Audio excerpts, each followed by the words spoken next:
YCP బీజేపీలో విలీనం కానుందా? ప్రధాని నరేంద్ర మోదీతో వైసీపీ అధినేత వైఎస్ జగన్ భేటీ కావడం పలు చర్చలకు దారితీస్తోంది.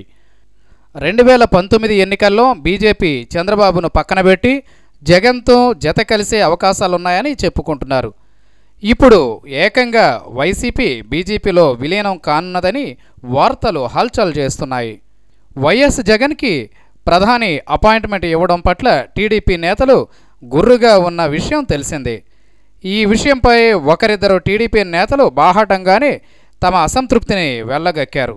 తాజాగా టీడీపీ నేతలకు ఏపీ బీజేపీ నేత సోము వీర్రాజు సమాధానం చెప్పారు. దేశంలో చాలామంది నేతలపై కేసులున్నాయి. జగన్పై కేసులున్న విషయం ప్రధానికి తెలుసు.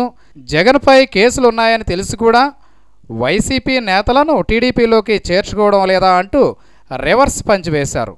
వచ్చే ఎన్నికల్లో వైసీపీ భాజపాలో విలీనం అయ్యే అవకాశాలపై కూడా వీర్రాజు స్పందించారు. ఇప్పుడైతే అలాంటి పరిస్థితులు కనిపించడం లేదు. ఎన్నికల వరకు ఏదైనా జరగొచ్చన్నారు. మొత్తానికి ప్రధాని మోదీతో జగన్ భేటీ వైసీపీ భాజపాలో విలీనం వరకు లింకు ఏర్పడింది.